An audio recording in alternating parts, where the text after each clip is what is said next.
तो good morning everybody.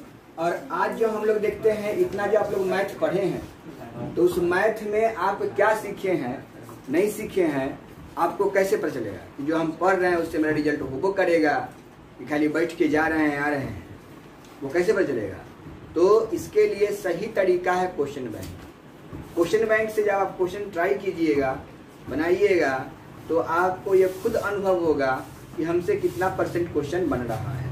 और जब आपको ये अनुभव हो जाएगा कि कितना परसेंट क्वेश्चन बन रहा है, तो निश्चित तौर पे आपको एग्जामिनेशन में भी, ऐसा तो है नहीं कि सिलेबस बदल गया है, पैटर्न वही है, सिलेबस वही है, तो निश्चित तौर पर जो आपसे अगर क्वेश्चन बन रहा है अपने से, तो आपका रिजल्ट होना तय है। तो शुरू करते हैं हम लोग। सबसे पहला क्वेश्चन है 2020 से शुरू करते हैं, क्योंकि अभी जस्ट ये बच्चे लोग पास किए हैं, तो आपको अनुभव पड़ता है, इससे ज़्यादा चलेगा। 2020 के क्वेश्चन, पहला नंबर क्वेश्चन ध्यान दो बाबू, differentiation of cot inverse x. Okay, ये क्वेश्चन है, ऑब्जेक्टिव क्वेश्चन है कि कॉट इनवर्स एक्स का डिफरेंशिएशन क्या होता है। कौन नहीं जानता है भाई? कॉट इनवर्स एक्स का डिफरेंशिएशन कौन नहीं जानता है? सब लोग जानते हैं। tan इनवर्स एक्स का होता है 1/1 + x²। तो कॉट इनवर्स एक्स का क्या हो जाएगा? केवल माइनस लग जाता है, और इसका आंसर हो गया -1/1 + x²। समझ में आया? तो इसका ऑप्शन नंबर बी इसका सही आंसर है, और ये आपका आंसर हो गया। समझ गए? क्वेश्चन नंबर 2 देखिए इसका। क्वेश्चन नंबर 2 है कि I cross J। Okay, I cross J, ध्यान दो बेटा, I क्रॉस J। तो आप लोग को मैंने 11th क्लास में एक टॉपिक था वेक्टर, याद आ रहा है? तो वेक्टर था, तो मैंने बोला था, ध्यान दीजिए, थोड़ा कंसेप्ट भी क्लियर हो जाएगा और याद भी आ जाएगा अगर भूल गए होंगे तो मैंने बोला था कि एक्स एक्सिस के डायरेक्शन वाले को आई कैप बोलते हैं, इसको जे कैप बोलते हैं, और इसको के कैप बोलते हैं। अगर क्रॉस प्रोडक्ट करते हैं कि आई क्रॉस जे करोगे भाई, तो दो का क्रॉस करते तीसरा बाहर निकल जाता है, तो यहाँ पर के कर दीजिएगा। जे क्रॉस के कीजिएगा तो जे क्रॉस के कीजिएगा तो आई निकल जाएगा, और के क्रॉस आई कीजिएगा तो जे निकल जाएगा। याद आपको आ गया होगा। ये एंटी क्लॉक वाइज डायरेक्शन में ऐसा कंडीशन होता है, और क्लॉक वाइज डायरेक्शन में निगेटिव हो जाता है। अगर बेटा इसी को उलट के लिख दोगे ना, ये वाला कि जे क्रॉस आई, देखिए उलट दिए तो यहाँ पे क्या आ जाएगा? -k कर, और के क्रॉस जे कर दीजिएगा तो हो जाएगा -i कर, और आई क्रॉस के कर दीजिएगा तो हो जाएगा -j कर। स्पष्ट हुआ? ये यहाँ तक आपको बात समझ में आ गया होगा। ये हो गया भाई आपका क्रॉस प्रोडक्ट के केस में। इसमें क्या होता है, अगर सेम वेक्टर का क्रॉस प्रोडक्ट होता है तो वैल्यू 0 हो जाता है, तो a क्रॉस a = 0 हो जाएगा। समझ गए? और आपको एक चीज मैं और बता दूं, vector a cross vector b का जो मान होता है, a का मैग्नीट्यूड, b का मैग्नीट्यूड, साइन थीटा और n कैप, ये फॉर्मूला होता है क्रॉस प्रोडक्ट का। ठीक, अब यहीं पे ये तो क्रॉस हो गया। अगर आपको डॉट की बात कर दिया जाए, मतलब यहाँ पे क्रॉस के चिन्ह को हटा के आई डॉट आई कर दिया जाए, तो आई डॉट आई कर दिया जाए तो यहाँ पे 1 हो जाएगा। जे डॉट जे कर दिया जाए तो भी 1 हो जाएगा, और के डॉट के कर दिया जाए तब भी 1 हो जाएगा। लेकिन जैसे आई डॉट जे करोगे तो वैल्यू 0 होने लगेगा। I dot J 0, J dot के 0, के डॉट आई 0, मतलब डिफरेंट वाला इसमें 0 होता है, सेम वाला इसमें 1 होता है। जस्ट उल्टा हो जाएगा। इसमें आई क्रॉस आई करोगे, आई क्रॉस आई करोगे तो वैल्यू 0 हो जाएगा। जे क्रॉस जे करोगे तो वैल्यू 0, और के क्रॉस के करोगे तो वैल्यू 0 हो जाएगा। समझ में आया? समझे? इसी में दूसरा नियम है क्या कि a क्रॉस b जो होता है वह b क्रॉस a के बराबर नहीं होता है। समझे? या किसके बराबर होता है? तो a cross b = -b cross a के बराबर होता है। समझ में आया? लेकिन डॉट प्रोडक्ट में क्या होगा कि a डॉट b जो होगा वो b डॉट a के बराबर होगा। तो एक छोटा सा कंसेप्ट मैंने आपको दे दिया वहां पे, उससे आपका बहुत सारा क्वेश्चन बन जाएगा। डॉट प्रोडक्ट का ये पार्ट हो गया और क्रॉस प्रोडक्ट के ऊपर वाला पार्ट हो गया।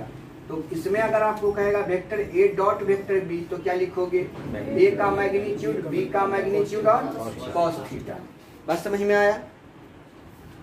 Vector A dot B equal to ये हो जाएगा। अब यहाँ पर आप लिख सकते हो कि अगर थीटा का मान 0 हो जाएगा तो वैल्यू 1 हो जाएगा, 1 हो जाएगा। समझ में आया? तो इस तरीके से काम करते हैं, ज़्यादा फार्मूला नहीं बताएंगे हम, इतना ही पे मेरा काम हो जाएगा। ऑब्जेक्टिव क्वेश्चन के लिए इतना ही फार्मूला काफी है आपके पास, इससे ज़्यादा लिखने की जरूरत नहीं है। तो अब बताइए भाई क्वेश्चन नंबर 2 में आई क्रॉस जे किसके बराबर होगा?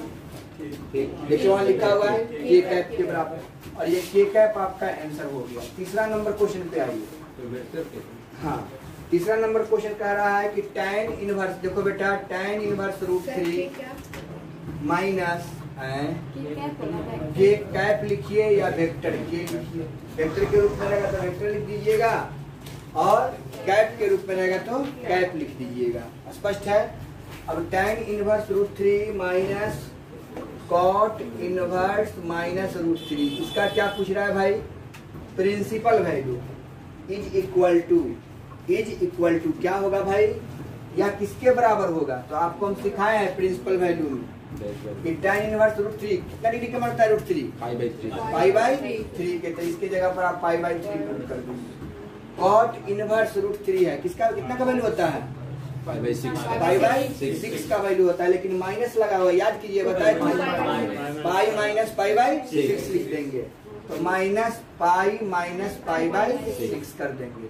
अब इसी को सॉल्व कर लीजिए तो कितना हो जाएगा भाई?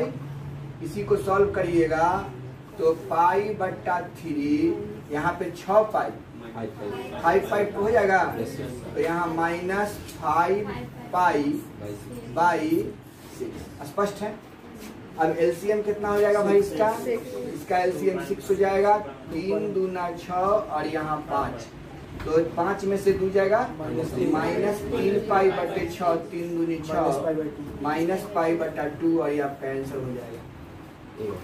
यानी आपका आंसर इसमें जो हुआ ए हो गया, इसका ऑप्शन ए दिया हुआ है। समझ में आया? अब क्वेश्चन नंबर 4 पे आइए। क्वेश्चन नंबर 4 कहता है कि A is equal to matrix of m a i j के रूप में है। ये कौन सा मैट्रिक्स है? मैट्रिक्स ए है, जो कितने ऑर्डर का है? तो m/n ऑर्डर का है। Okay, m/n is a square matrix. तो याद कीजिए, स्क्वायर मैट्रिक्स के लिए क्या करते थे? Number of row is equal to number of column. तो यहाँ पर नंबर ऑफ रो कौन है? m। नंबर ऑफ कॉलम क्या है? n। तो इसका ऑप्शन होना चाहिए था m बराबर n। अगर यह स्क्वायर मैट्रिक्स है, इज अ स्क्वायर मैट्रिक्स, तो आंसर इसका क्या हो जाएगा? m बराबर n। हमने रो मैट्रिक्स, इसी एक एग्जाम्पल लिया था और मैंने इसको रो मैट्रिक्स बनाया था, कॉलम मैट्रिक्स बनाया था, वर्टिकल मैट्रिक्स बनाया था, है ना? अगर इसको रो मैट्रिक्स बनाना होता, रो मैट्रिक्स बनाना होगा तो क्या करना होगा? रो मैट्रिक्स बनाना होगा तो क्या करना? रो को 1 करना होगा और कॉलम को अनंत करना होगा, यानी m का वैल्यू 1 हो जाए, 1/n हो जाएगा तो क्या हो जाएगा? Row matrix. अगर m/1 हो जाएगा तो column matrix. n is greater than n हो जाएगा तो रो की संख्या बढ़ गया, कॉलम की संख्या घट गया, column matrix. n is greater then m हो जाएगा तो रो मैट्रिक्स। बात समझ में आया? तो ये सारी बातें हम आपको पहले भी बता चुके हैं, तो आप फट से इसको समझ गए, यानी 4 नंबर क्वेश्चन हो गया। क्वेश्चन नंबर 5, क्या क्वेश्चन का स्टैंडर्ड देखने से आपको हार्ड लग रहा है?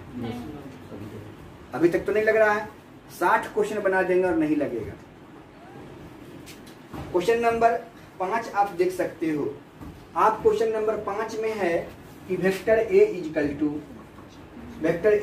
To 2i cap plus j cap plus 3k cap and vector B equal to दिया हुआ है 3i cap plus 5j cap minus 2k cap. Find करना है a क्रॉस b के मैग्नीट्यूड। a क्रॉस b के मैग्नीट्यूड इक्वल टू व्हाट? पहले तो आपको a क्रॉस b निकालना होगा। उसके बाद ना मैग्नीट्यूड। तो ए क्रॉस बी निकालने के लिए फॉर्मूला बताए थे आप, 11th क्लास में बताया था मैंने। ए क्रॉस बी निकालोगे तो डिटर्मिनेंट करना पड़ेगा। और यहाँ पे ऊपर में आई कैप, जे कैप और के कैप। आई का कोफिशिएंट 2, जे का कोफिशिएंट 1, के का कोफिशिएंट 3, फिर 3, 5 और -2। याद आया?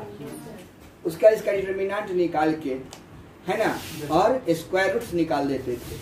तो vector A cross vector B equal to, I cap को बाहर कीजिएगा तो ये खत्म हो जाएगा, ये खत्म हो जाएगा, तो -2 -15।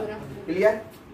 ये आई कैप हो गया, माइनस जे कैप, ये खत्म हो जाएगा, ये खत्म हो जाएगा, ये और ये ना खत्म होगा, ये -4 -9 और प्लस के कैप कीजिएगा तो ये खत्म हो जाएगा, 10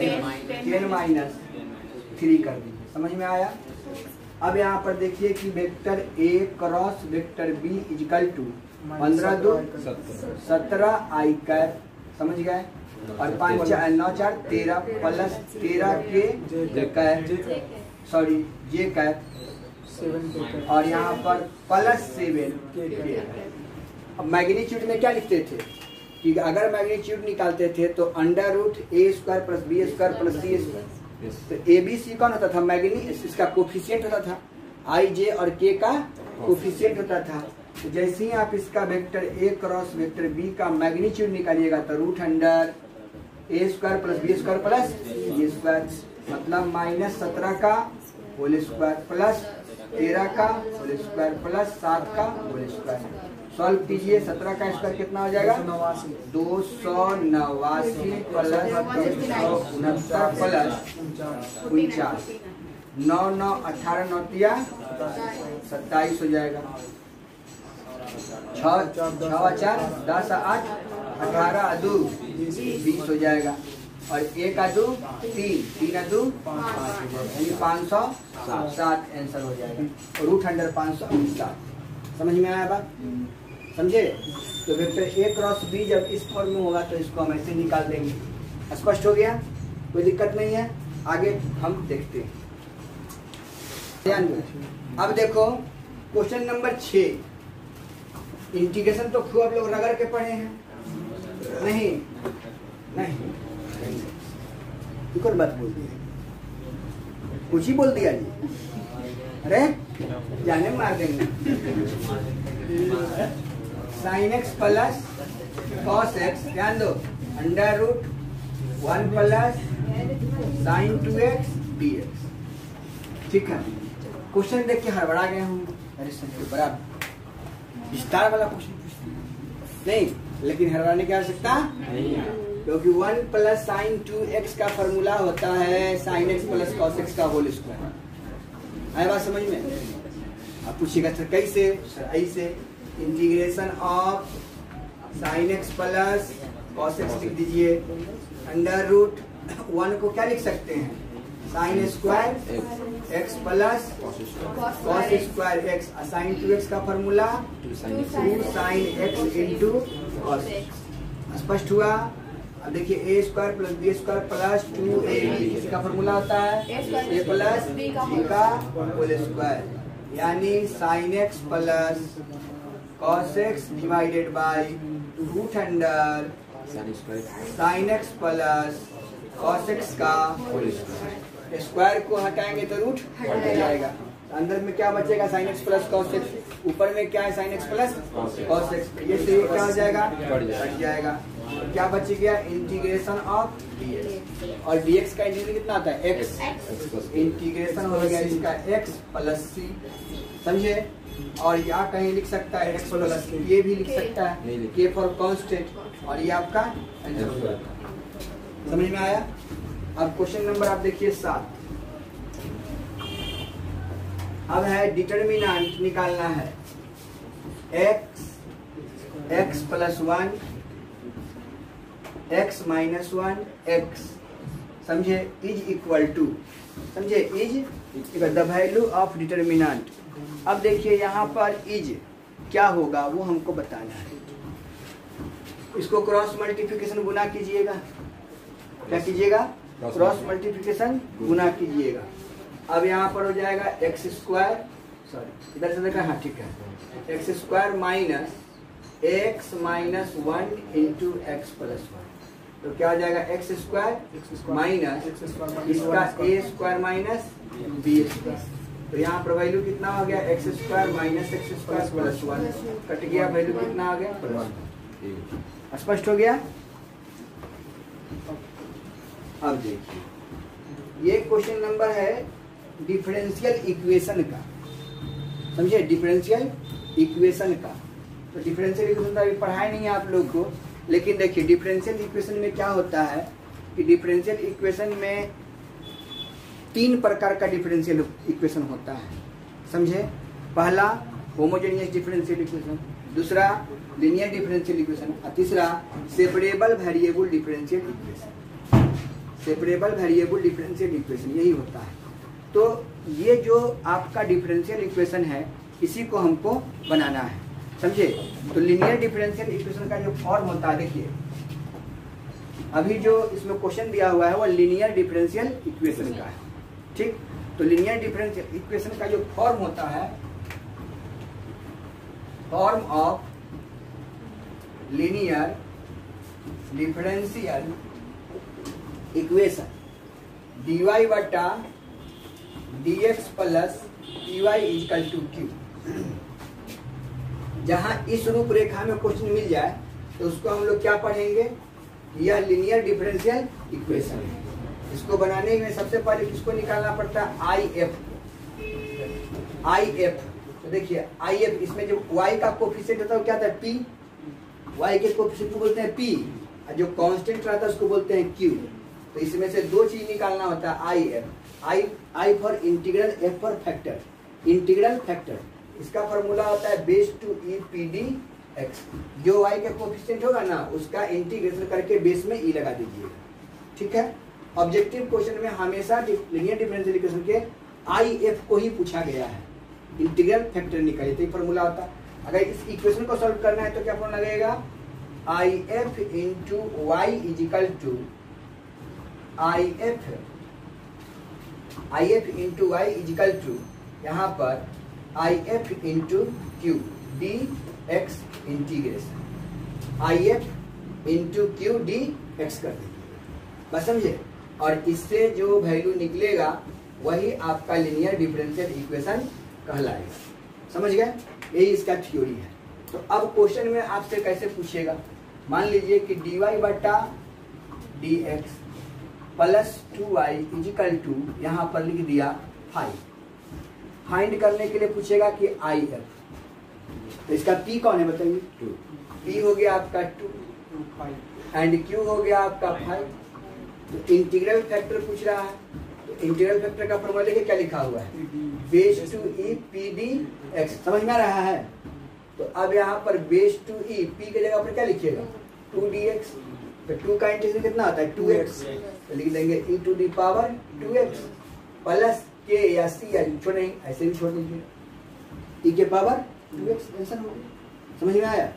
तो अब इसमें का जो क्वेश्चन दिया हुआ है क्वेश्चन नंबर 8, फिर समझ में आ गया ना। क्वेश्चन नंबर 8, क्वेश्चन नंबर 8 में है कि x dy बटा dx minus y is equal to 2x square. देखिए यह जो दिया हुआ है इस फॉर्म में है, अभी नहीं है क्योंकि यहाँ पर x नहीं है, लेकिन यहाँ पर x है। तो x को क्या करना होगा, हटाना होगा। तो x को हटाने के लिए दोनों तरफ x से क्या करना होगा, डिवाइड करना होगा। तो यहाँ से x गायब हो गया है।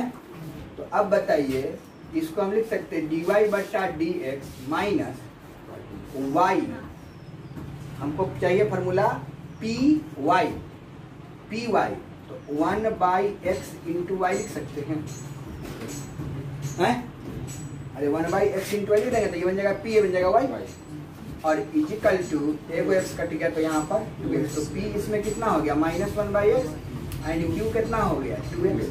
तो आपसे पूछ क्या रहा है, फाइंड करना है इसमें IF, समझ में आया, IF फाइंड करना है।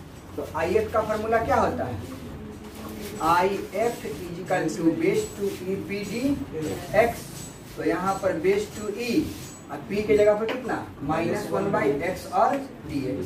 समझ में आया? 1/x का इंटीग्रल कितना था? log x। बस काम खत्म हो गया। तो यहाँ पर base to e -log x हो जाएगा, -log x हो जाएगा। हैं? अब बताइए माइनस में तो इन्हें जाके प्लस में हो सकता है। थोड़ा सा इसको हम लोग इधर ले आते हैं, ठीक है। इसको क्या लिख देंगे? बेस टू ई और -1/x का -log x लिख सकते हैं। तो यह जो माइनस है ना नीचे चल रहा है तो ये ऊपर चल जाएगा, यानी e⁻ log x के पावर -1 लिख सकते हैं। और log के बेस में ऑलरेडी पहले से e छुपा होता है, एगो और e आ गया तो इसका वैल्यू कितना हो गया 1। x के पावर कितना हो गया -1, तो वैल्यू कितना हो गया 1/x। बस समझ में आया? तो इंटीग्रल फैक्टर इसका निकल गया 1/x, यानी ऑप्शन नंबर इसका ए हो जाएगा। समझ में आ गया? तो इस तरीके का क्वेश्चन रहेगा तो बन जाएगा आराम से। कोई दिक्कत है? तो कंफ्यूजन है? नहीं है। चलिए देखते हैं। अब देखिए क्वेश्चन नंबर 9, इंटीग्रेशन ऑफ यहाँ पर tan x dx। याद करिए tan x का इंटीग्रेशन कितना होता है? tan x का integration log sec x plus, अब cos में रहेगा तो -log, दोनों लिख दीजिए, -log cos x प्लस या log sec x प्लस। आया बात समझ में? तो इसका ऑप्शन है, इसमें दिया हुआ सेक में दिया हुआ है, समझे? तो ऑप्शन ए हो जाएगा।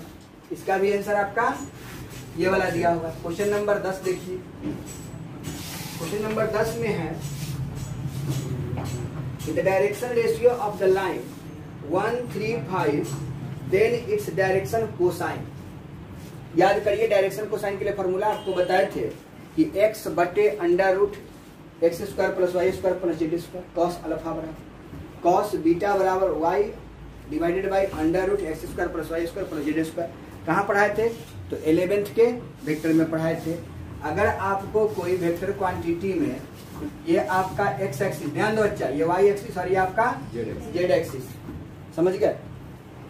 तो x एक्सिस के डायरेक्शन में इस डिस्टेंस को आप a कहते हो, इस डिस्टेंस को b कहते हो और इस डिस्टेंस को c कहते हो।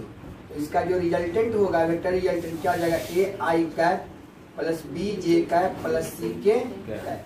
तो इसका रिजल्टेंट का जो मैग्नीट्यूड होगा वो क्या हो जाएगा? √a² plus b² plus c²। समझ में आया? तो हेंस डायरेक्शन को साइन, डायरेक्शन को साइन मतलब इसके बीच के एंगल अल्फा, इसके बीच के एंगल बीटा, इसके बीच के एंगल गामा। तो cos अल्फा बराबर, समझे? अल्फा किसके साथ बनाया है?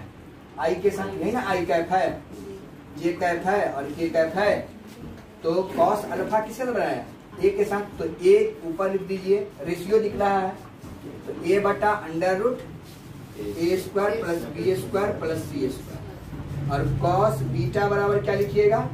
b बटा √a² plus b² plus c²। And cos gamma बराबर c by √a² plus b² plus c²। समझ में आया? ये फॉर्मूला होता है। यानी अगर हमको ए गो रूट्स निकल जाए तो बाकी को ए बी सी ऊपर कर देंगे, रूट वाला के नीचे लगाओ चल जाएंगे। एक बार निकालना पड़ेगा, एक ही बार निकालना पड़ेगा। तो अब क्वेश्चन में आपका दिया हुआ है क्वेश्चन नंबर 10, डायरेक्शन कोसाइन का फॉर्मूला पता चल गया? डायरेक्शन कोसाइन का फॉर्मूला पता चल गया। तो इसको कैसे याद करिएगा कि डायरेक्शन कोसाइन जो होता है वह एक्स एक्सिस के direction ratio divided by resultant के मैग्नीट्यूड, वाई एक्सिस के रेशियो डिवाइडेड बाय रिजल्टेंट के मैग्नीट्यूड और जेड एक्सिस बाय रिजल्टेंट का मैग्नीट्यूड। तो ये आपका क्या बन जाता है? Direction cosine, direction cosine. तो cos अल्फा, cos बीटा और cos गामा।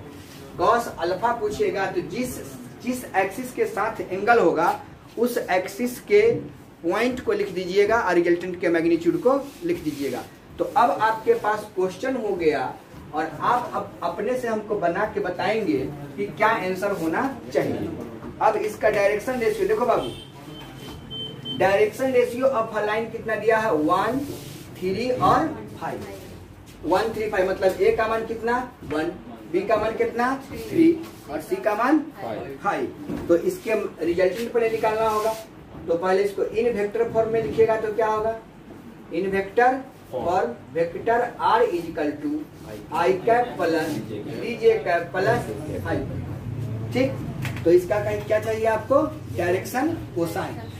डायरेक्शन कोसाइन क्या होगा, तो रिजल्टेंट का क्या निकालना होगा, मैग्नीट्यूड अंडर रूट 1 का स्क्वायर प्लस 3 का स्क्वायर प्लस 5 का स्क्वायर। वैल्यू हो गया 25 और 10 35। आया बात समझ में, 25 10 35 हो गया। तो डायरेक्शन यहाँ लिख देंगे, hence direction cosine. X axis के लिए क्या हो जाएगा 1/√35। दूसरा क्या होगा 3/√35 और तीसरा क्या हो जाएगा 5/√35। और ये आंसर हो गया। समझ में आया। तो ये आपका थ्योरी हो गया, ये आपका न्यूमेरिकल हो गया। डायरेक्शन रेशियो निकालने आ गया, डायरेक्शन कोसाइन सॉरी है। Yes sir. अब है क्वेश्चन नंबर 11। क्वेश्चन नंबर 11 के बारे में चर्चा करने की कोई आवश्यकता नहीं है। A binary b equal to दिया हुआ है, a binary b equal to दिया हुआ है 3a प्लस 4b माइनस 2। ठीक है, देन 4 बाइनरी 5 नहीं बन जाएगा। ए की जगह पर कितना, बी की जगह पर कितना 5। 3 इंटू 4, 4 इंटू 5 माइनस 2 12 और 20 32 में से 2 गया 30 आंसर हो गया। है बात समझ में। तो ये क्वेश्चन नंबर था का 11। अब देखिए 12 नंबर क्वेश्चन में है sec square log x by x. Integration of, सबका लगभग ऑप्शन जो है से ए आ रहा है नहीं, sec square log x by x. अब इंटीग्रेशन पूछ रहा है, आपको पता है हम क्या बताते हैं मेथड ऑफ सब्स्टिट्यूशन में किसको बताते हैं मानने के लिए, जेड। किसको जेड मानिएगा इसमें, लॉग एक्स का, क्योंकि एंगल में कौन है लॉग में। तो put z equal to log x, dz by dx equal to 1/x। dx का मान कितना हो जाएगा x इंटू dz ना भाई। तो यहाँ पर sec square z by x into dx के जगह पर x इंटू dz साफ हो गया। सेक स्क्वायर का इंटीग्रल कितना होता है 10। तो यहाँ पर लिख देंगे tan z प्लस c। तो यहाँ पर tan z के जगह पर क्या माने log x प्लस c। समझ में आया। ये क्वेश्चन नंबर था आपका 12। क्वेश्चन नंबर अब देखिए आप 13 में कह रहा है कि the line y equal to x plus 1 is a tangent to the curve y square equal to 4x।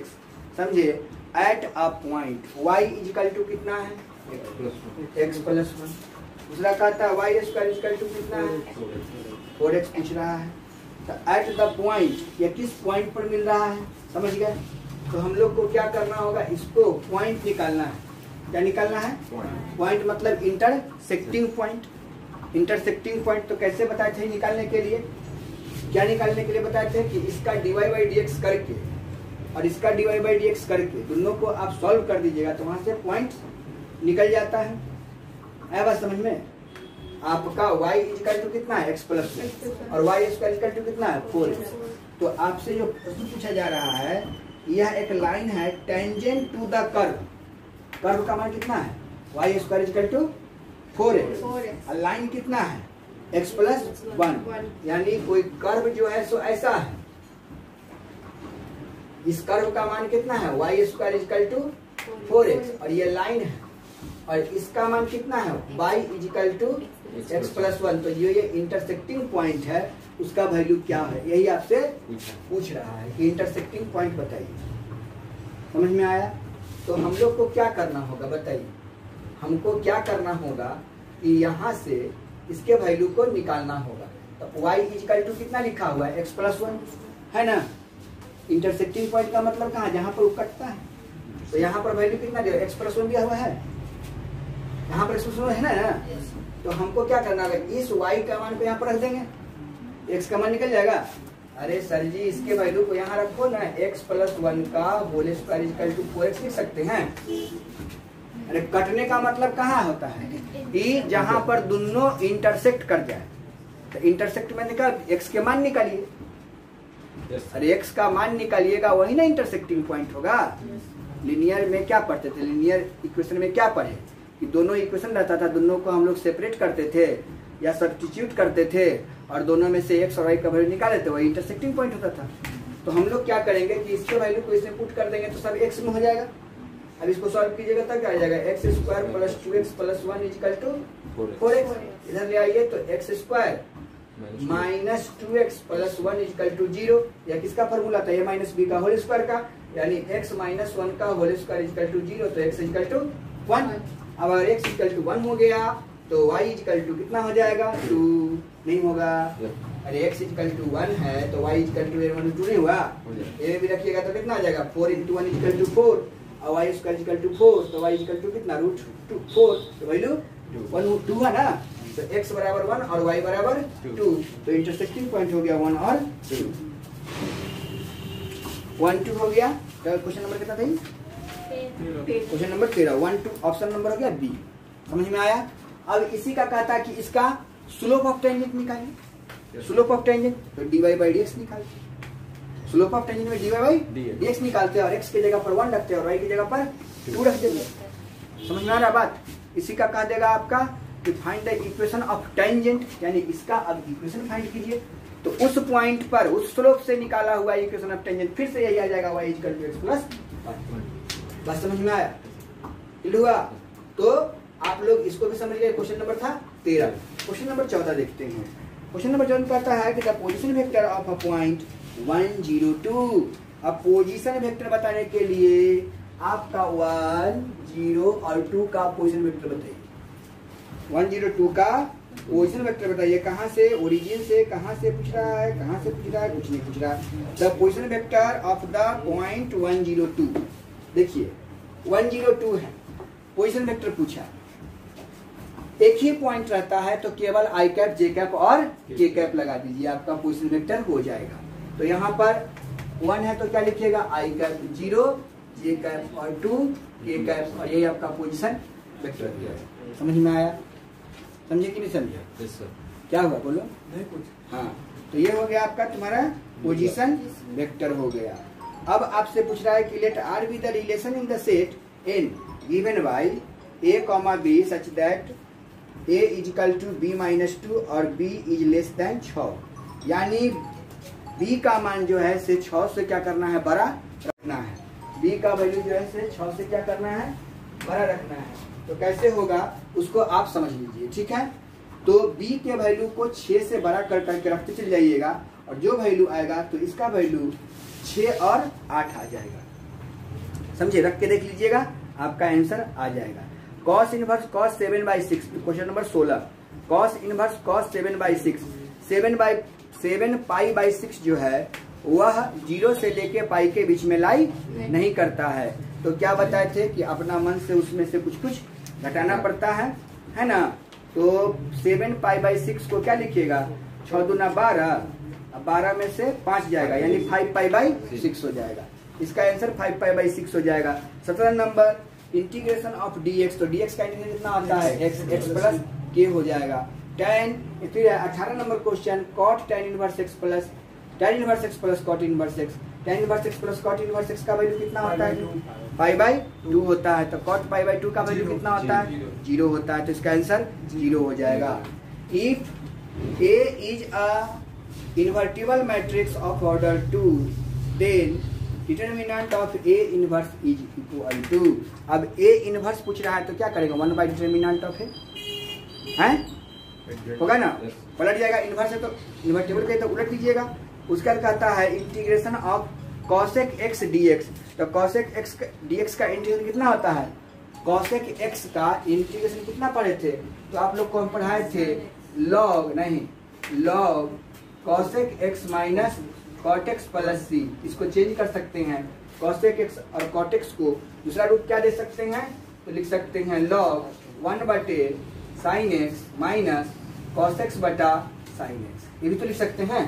LCM ले लीजिएगा तो साइन एक्स हो जाएगा, ऊपर में हो जाएगा 1 माइनस कॉस एक्स, तो 1 माइनस कॉस एक्स का फॉर्मूला बताइए 2 साइन स्क्वायर एक्स बाई 2, नीचे में हो गया साइन एक्स का formula 2 sign x by 2 into cos x by 2, 2 से 2 कट गया, कॉस ऊपर से साइन स्क्वायर एक्स कट जाएगा, नीचे से बच जाएगा तो एगो साइन एक्स बचेगा, नीचे कॉस एक्स बचेगा, तो sine x by cot x cos x equal to कितना आ जाएगा tan x बाई 2, यानी log tan x बाई 2 हो जाएगा, log tan x by 2 plus c हो जाएगा, मतलब इस रूप में नहीं, इस रूप में आंसर दिया हुआ है, लिखेंगे log tan x by 2 plus c और ऑप्शन नंबर ए हो जाएगा। फिर है sec square 3x plus 5 dx, sec square का इंटीग्रल कितना होता है, tan x होता है, एंगल में कितना लिखा हुआ है 3x प्लस 5, x का कोफिशिएंट कितना है 3 है, 1/3 से डिवाइड हो जाएगा। याद कीजिए मैंने आपको बताया था कि जो कोफिशिएंट होता है वो डिवाइड में चले जाता है, यानी 1/3 tan 3x प्लस कितना था 5 प्लस c आंसर हो जाएगा या के आंसर हो जाएगा। तो इस तरीके से आपका 21-22 इस तरीके से बन सकता है, समझे। जो बाकी बचा है उसको हम आगे बताएंगे क्योंकि आगे भी हमको पढ़ाना है। तो आप लोगों को आज जो हम ऑब्जेक्टिव क्वेश्चन कराए कहाँ तक 21 तक कराए 2020 का, उसको आप लोग एक्सप्लेनेशन के साथ बताए हैं, उसको आप लोग ट्राई कीजिएगा और क्वेश्चन बैंक के ऑब्जेक्टिव क्वेश्चन जो है वो बनाना आप शुरू कीजिए, जो बनेगा उसको आप बना लीजिए, लेकिन ईमानदारी से, ना आंसर देख के आंसर गलत रहता है उसको हमको देखना ही नहीं है। एक्सप्लेनेशन के साथ 2009 से लेकर 2020 तक के जो भी ऑब्जेक्टिव क्वेश्चन दिया हुआ है बना के देखेंगे, निश्चित तौर पर आपको कम से कम 50% तो सोल्यूशन अपने से हो जाए। अगर आपका 50% हो गया तो 50% कंसेप्ट को दूर करने के लिए हम सफिशिएंट है, वो हम आपको कर लेंगे। बात समझे। ऑब्जेक्टिव में 60 में 50 क्वेश्चन जो बनाने के लिए देता है वो 50 से 50 आपका बनना चाहिए। अगर वो 50-50% आप एक्वायर कर लेते हैं तो लाइए स्टाम्प पेपर पर मैं लिख के देता हूँ कि आपका 80+ नंबर आने से कोई नहीं रोक सकता है। बिहार में 80% प्लस नंबर आएगा, थोड़ा मेहनत कर लीजिएगा तब, समझे। और पता ही है कि कैसे करना है, आपको केवल क्वेश्चन बैंक को बना लेना है, मैं दूसरा चीज आपको पढ़ने के लिए कहूँगा ही नहीं। केवल और केवल क्वेश्चन बैंक आप लोग कंप्लीट कर लीजिए, 80+ मार्क्स आएगा, कोई नहीं रोक सकता है। चलिए तो आज यहीं तक, फिर मिलते हैं नेक्स्ट क्लास में। जय हिंद, जय भारत।